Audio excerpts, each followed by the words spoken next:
നമുക്കറിയാം ചൈന എന്ന രാജ്യം നമ്മൾ എന്നും നെറ്റിച്ചിട്ടേ ഉള്ളൂ. നമ്മൾ മറ്റുള്ള രാജ്യങ്ങളിൽ ഒരുപാട് ഫെസ്റ്റ് നടക്കുന്നുണ്ട്. അത് പലതരം ഫെസ്റ്റാണ്. പക്ഷെ ആർട്ടിഫിഷ്യലായിട്ട് ഒരു കംപ്ലീറ്റ് ഒരു സിറ്റി മൊത്തം ഐസ് കൊണ്ട് ക്രിയേറ്റ് ചെയ്തൊരു ഫെസ്റ്റ് ചൈനയിൽ നടക്കുന്നുണ്ട്. Harbin ice fest. ഇതിൻ്റെ ഒരു പ്രത്യേകത എന്ന് വെച്ചാൽ ഐസ് കൊണ്ട്, ഒറിജിനൽ ഐസ് വെള്ളത്തിൽ നിന്ന് നമ്മൾ ഐസ് ബ്ലോക്കുകൾ കട്ട് ചെയ്തെടുത്തിട്ടാണ് ഈ ആർട്ട് സ്കൾപ്ചർ ക്രിയേറ്റ് ചെയ്തിട്ടുള്ളത്. എന്നിട്ട് LED ലൈറ്റ് കൊടുത്തിട്ട് ഭയങ്കര ബ്യൂട്ടി ആയിട്ടാണ് അവർ ആ സിറ്റി ക്രിയേറ്റ് ചെയ്തിട്ടുള്ളത്. സോ ഇവിടെ നമുക്ക് പോയാണ് 4-5 ഡേയ്സ് നമുക്ക് സ്റ്റേ ചെയ്ത് നമുക്ക് എക്സ്പ്ലോർ ചെയ്യാൻ പറ്റും. ഇപ്പോൾ ഫസ്റ്റ് ഡേ 1 ആണെങ്കിൽ നമുക്ക് ഈവനിങ്ങുള്ള ആ സ്ട്രീറ്റും കാര്യങ്ങളൊക്കെ വാക്ക് ചെയ്ത് കാണാൻ പറ്റും.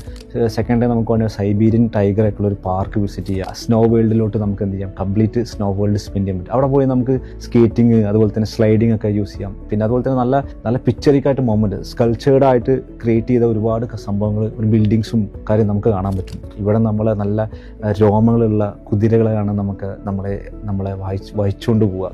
4 hours ട്രാവൽ ചെയ്ത് നമ്മൾ എത്താൻ പറ്റുന്ന ഒരു സ്ഥലമുണ്ട്, സ്നോ വില്ലേജ് എന്നാണ് പറയുന്നത്. അവിടെ നമുക്ക് ഒരു ട്രഡീഷണൽ അവിടുത്തെ വില്ലേജിലൊക്കെ സ്റ്റേ ചെയ്തിട്ട് അവിടെ നെക്സ്റ്റ് ഡേ സൺറൈസ് കാണാൻ പറ്റുന്ന ഒരു ഓപ്ഷനൊക്കെ നമുക്ക് ഈ സ്നോ വില്ലേജിലുണ്ട്. സോ ഐസ് എക്സ്പ്ലോർ ചെയ്യാൻ അഡ്വഞ്ചർ ഇഷ്ടപ്പെടുന്ന ആൾക്കാർക്ക് നല്ലൊരു ഓപ്ഷൻ ആയിരിക്കും ഈ സ്നോ വേൾഡ്. ഇത് January 1 മുതൽ ഒരു March 1 week വരെ മാത്രമേ ഇത് നടക്കുന്നത്. അപ്പോൾ ഈ ഒരു സമയം നോക്കിയിട്ട് വേണം അങ്ങോട്ട് ട്രാവൽ ചെയ്യാൻ വേണ്ടി.